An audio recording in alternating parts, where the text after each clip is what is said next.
جیم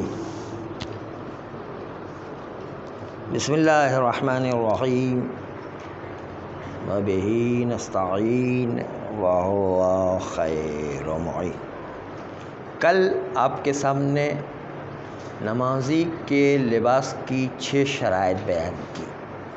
ان میں سے سب سے پہلی شرط یہ تھی کہ لباس پاک ہونا چاہیے۔ چنانچہ اگر کوئی شخص جان بوجھ کر اپنے اختیار سے نجس لباس یا نجس بدن کے ساتھ نماز پڑھتا ہے تو اس کی نماز باطل ہے، کیونکہ جان بوجھ کر نجس لباس اور نجس بدن کے ساتھ نماز نہیں پڑھی جا سکتی ہے، اس لیے اس کی نماز باطل ہے نہیں۔ لیکن اگر کسی نے مسئلہ نہ سیکھنے کی وجہ سے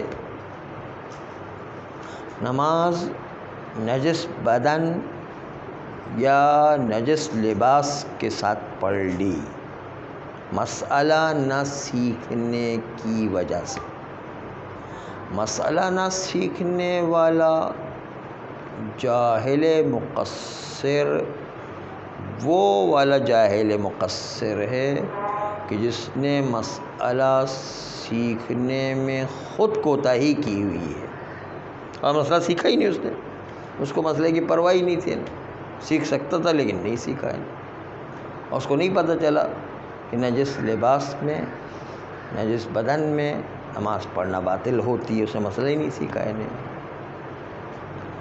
یا یہ نہیں سیکھا کہ منی نجس ہوا کرتی ہے، نجاسات کا باب بھی اس نے نہیں پڑھا ہے۔ ایک ہی نجس لباس میں نماز پڑھنا باطل ہے، یہ نماز باطل ہوتی ہے۔ ایک ہی کہ نجس منی نجس ہوتی ہے، یہی نہیں پتہ ہے اس کو نہیں۔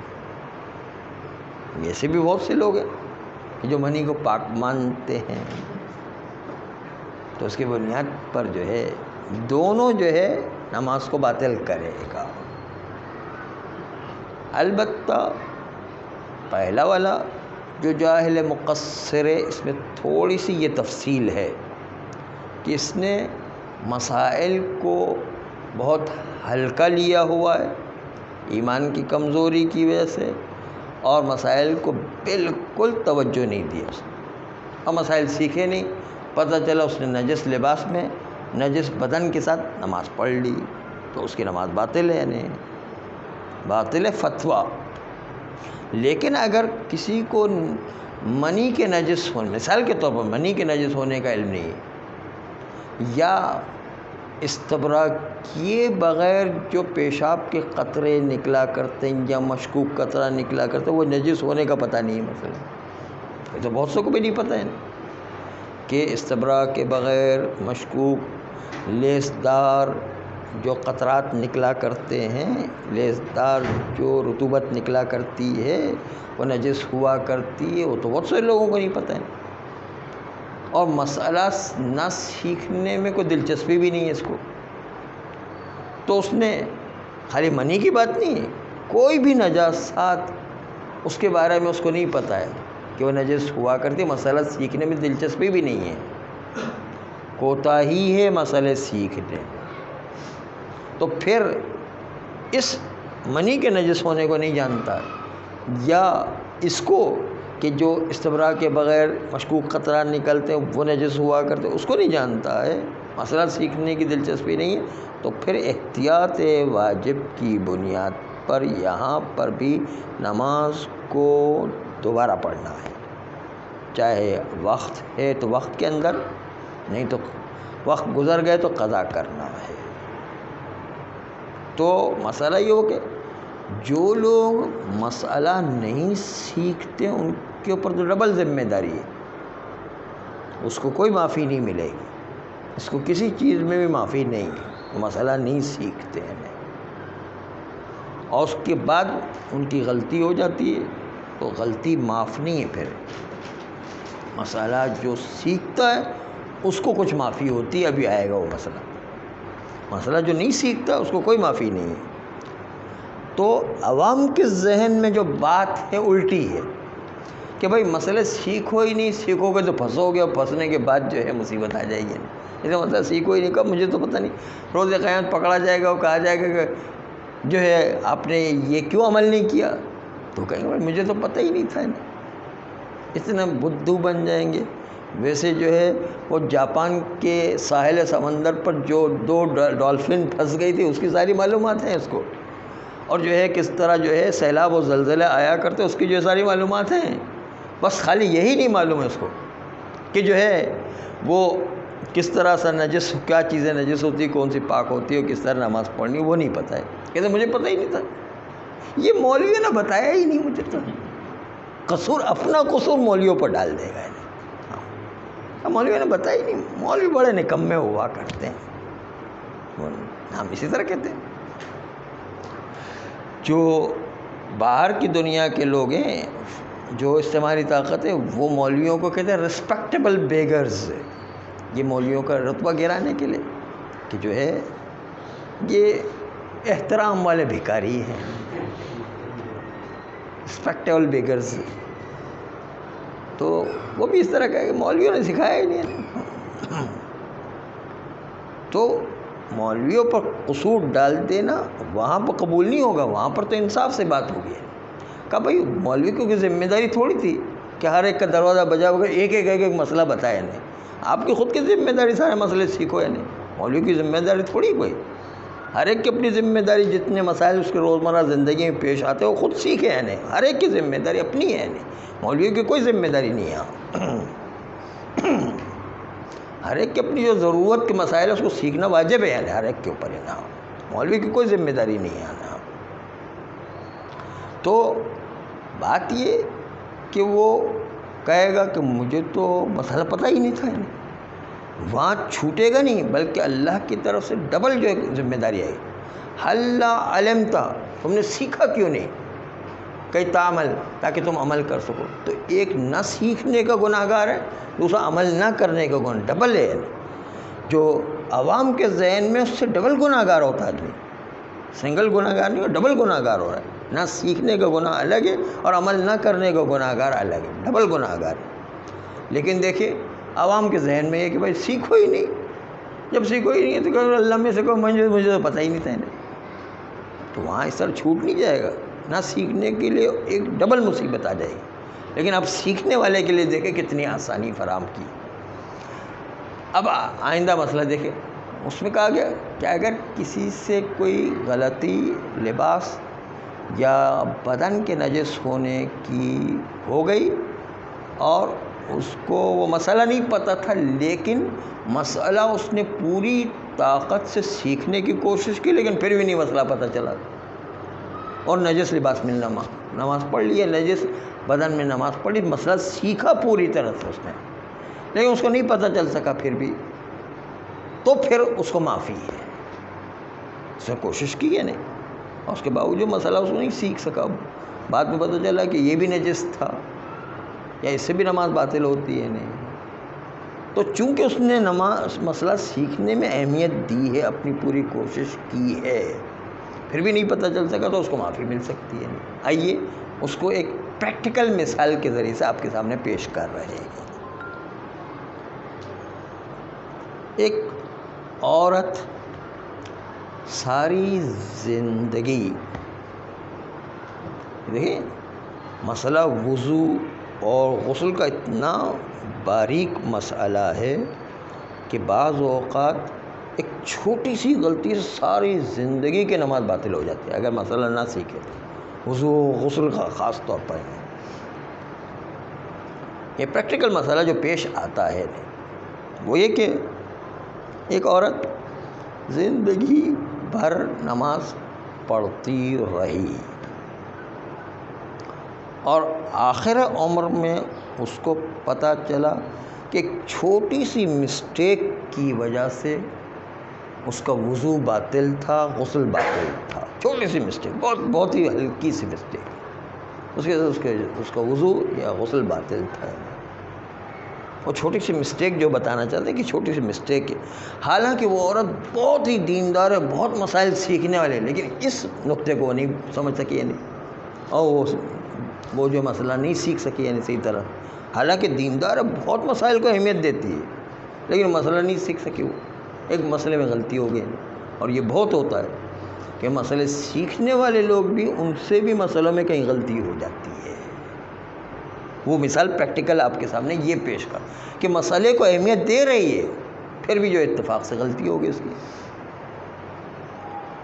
مثلاً مثال کے طور پر اس نے اپنے ناخنوں پر نیل پالش لگایا ہوا تھا، اور نیل پالش لگانے کے بعد وہ وضو غسل کر کے نماز پڑھ رہی تھی۔ وہ اس کو نہیں پتہ کہ نیل پالش بھی رکاوٹ بن جائے گی پانی کے پہنچنے میں، اور اس کے نتیجے وضو غسل باطل ہو جائے گا، اور وہ تصور ہی نہیں کر پائی، یعنی اس کے ذہن میں ہی نہیں ہے کہ یہ مسئلہ بھی پیش آ جائے گا۔ اس کے نتیجے اس کی ساری جو ہے سارے وضو باطل ہو گئے، سارے غسل باطل ہو گئے، کیونکہ نیل پالش میں اصول یہ ہے کہ پانی پہنچنے سے جو چمڑی اور ناخن پر پانی پہنچنے سے رکاوٹ ہے، اس کو دور کرنا واجب ہے، یعنی مسئلہ سیکھنے کے باوجود اس کی توجہ اس طرف نہیں گئی، یعنی ساری زندگی جو ہے ناخن وہ نیل پالش کے ساتھ جو وضو کرتی رہی، ساری زندگی نیل پالش کے ساتھ غسل انجام دیتی رہی، بعد میں پتہ چلا کہ یہ نیل پالش تو اس کی جان کا اٹک کے رہ گئی، ساری نمازیں باطل ہو گئی۔ نہیں تو اس مسئلے میں اگر کوئی چیز وضو غسل کے علاوہ، لیکن چونکہ وضو کا مسئلہ تھا، اس لیے پوری زندگی کی اس عورت کو نماز پڑھنا پڑے گی، کیونکہ وضو میں کوئی معافی نہیں ہے، غسل میں کوئی معافی نہیں ہے، دوبارہ نماز پڑھنا چاہے اتنی سی غلطی ہو۔ اور وہ عورت اہمیت بھی دے رہی تھی شرعی مسائل کو، اس کے باوجود بھی اس کو ساری نمازیں پڑھنا پڑی۔ دیکھا، اسی لیے کہتا مراجع کرام یہ کہتے ہیں کہ غسل اور وضو کے مسئلے کو کم نہیں لو، یہ بہت زیادہ خطرناک ہے کہ کہیں پر بھی غلطی ہو گئی دوبارہ سے پڑھنا پڑے گی۔ دیکھا آپ نے یہ مثال،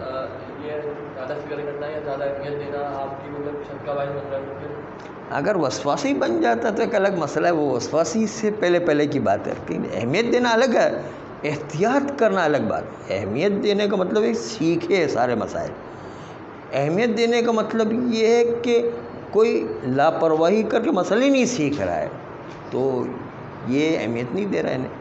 اور احتیاط کا مطلب یہ ہے کہ جو مسئلہ معلوم ہے اس میں بھی بہت احتیاط سے کام لے رہا ہے جگہ پر، تو دونوں کے اندر فرق ہے، اہمیت دینا الگ ہے اور احتیاط کرنا الگ ہے۔ احتیاط سے وسواسی بنتا ہے، وہ اہمیت دینے سے وسواسی نہیں بنتا ہے۔ ہاں،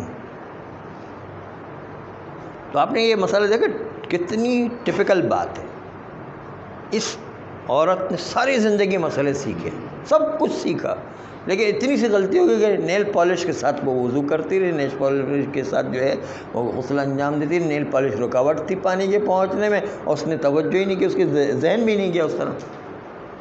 پھر بھی وضو غسل کے مسئلے میں چونکہ غلطی ہو گئی، اس کو پوری نمازیں پڑھنا پڑیں گی دوبارہ، اتنی سی غلطی کے وجہ سے۔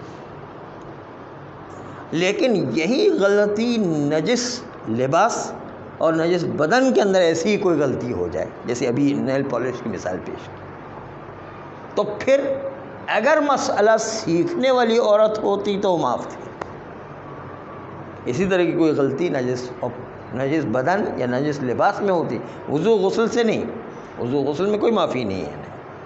اگر نجس لباس اور نجس بدن کے ساتھ ایسی غلطی ہو جاتی جو مسائل سیکھنے والی عورت تھی، اہمیت دینے والی عورت تھی، تو اس کو معافی مل جاتی، لیکن چونکہ وضو غسل کا مسئلہ اس میں کوئی معافی نہیں ہوتی، اس لیے پوری نمازیں پڑھنا پڑے۔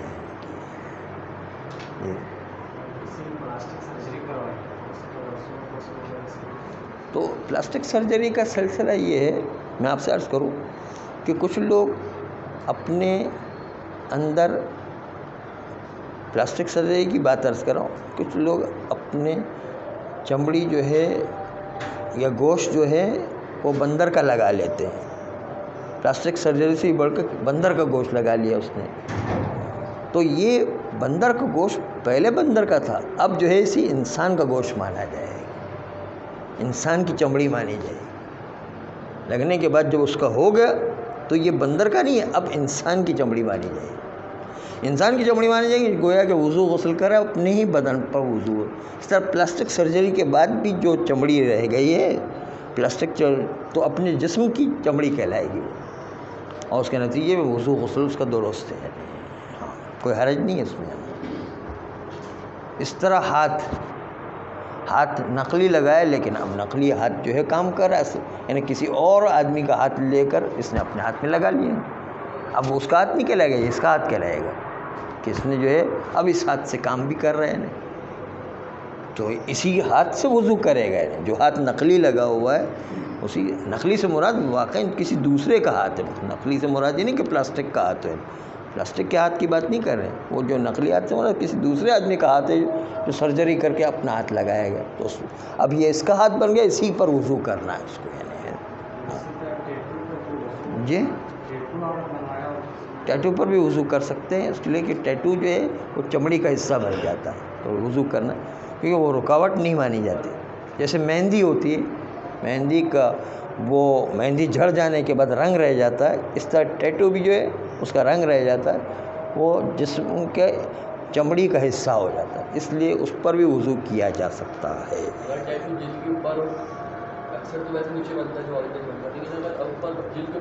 جلد کے اوپر بھی بناؤ، وہ جسم کا حصہ ہو گیا تو اس کے اوپر بھی آپ وہ وضو غسل کر سکتے ہیں. ہاں، کب غسل نہیں کر سکتے؟ جب اس کے اندر ایسی لیئرز ہو، ایسی جرم ہو، ایسا جسامت ہو کہ جو رکاوٹ بن رہا ہے چمڑی تک پانی پہنچنے میں، تو غسل اور وضو نہیں کر سکتے. اس ٹیٹو کو اکھاڑ کے پھینکنا واجب ہے، پھر اس کو اکھاڑ دیں کیونکہ وہ رکاوٹ بن رہے ہیں. ایسا ہاں لے اس سے کوئی، وہ جلد کا حصہ ہی ہے تو کوئی حرج نہیں ہے.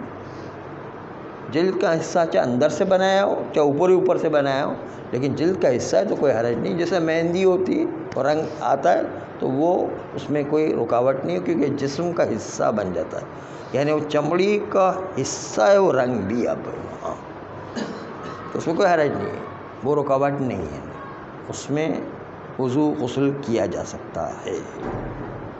تو عرض یہ کرتے کہ مسائل سیکھنے کا ایک فائدہ یہ ہے کہ بہت سی جگہ اس کو معافی ہوتی ہے کہ اگر اس کو پتہ نہیں چل سکا، کسی طرح بھی مسائل سیکھنے والی عورت تھی، مسئلہ نہیں پتہ چل سکا اور نجس لباس اور نجس بدن کے ساتھ وہ نماز پڑھتی رہی، اس کو پتہ ہی نہیں چلا ہے، تو چونکہ مسائل سیکھنے والی تھی اس لیے اس کی نماز صحیح ہے. چونکہ بدن اور لباس کا مسئلہ ہے تو صحیح ہے، لیکن وضو غسل کا مسئلہ ہو تو پھر صحیح نہیں ہے، اس کو دوبارہ سے ساری نمازیں پڑھنا پڑا. وضو غسل کا مسئلہ الگ ہے، لباس اور بدن کا مسئلہ الگ ہے، تو الگ الگ مسئلے ہیں. جو اس مسائل سے مراد جو ہے جو انسان کی روزمرہ کی ضروریات ہے، ضرورت پڑنے والے مسائل ہیں وہ سیکھے. یہ کہہ رہے ہیں کہ مسائل کو اہمیت دینے والی عورت ہے. جو ضروریات والے مسئلے کو بھی نہیں سیکھ رہا ہے، لاپرواہی کر رہا ہے، پیش آنے والے مسائل کو بھی توجہ نہیں کر رہا ہے، تو کہیں گے مسائل سیکھ نہیں رہا ہے. اگر جیسے کسی کو مسئلہ آ رہا ہے تو کسی عالم کے پاس جا کے جاتا ہے اور وہ عالم اس کو غلط بتاتا ہے تو اس کی ذمہ داری نہیں ہے، پھر اس کو اسی طرح عمل کرنا، اس کو اطمینان، البتہ ایسے عالم کے پاس جانا جس کے بارے میں اطمینان ہو کہ وہ صحیح مسئلہ بتاتا. ہر عالم سے نہیں پوچھنا ہے، ہر عالم سے ہی بتا بھی نہیں سکتا ہے، اس لیے کہ ہر عالم کو تھوڑی کو مسئلے آتے، جس کے بارے میں اطمینان ہے کہ یہ صحیح مسئلے بتائے گا اسی سے پوچھنا ہے، یا کتاب کے اندر دیکھنا ہے، جو سیستانی کی کتاب ہے اس کے اندر دیکھنا ہے. ورنہ ہر عالم سے بھی مسئلہ نہیں پوچھا جا سکتا. جس پر اطمینان ہو کہ صحیح مسئلہ بتایا گیا تو پھر اس سے پوچھا جا سکتا ہے. صلی اللہ علیہ وسلم.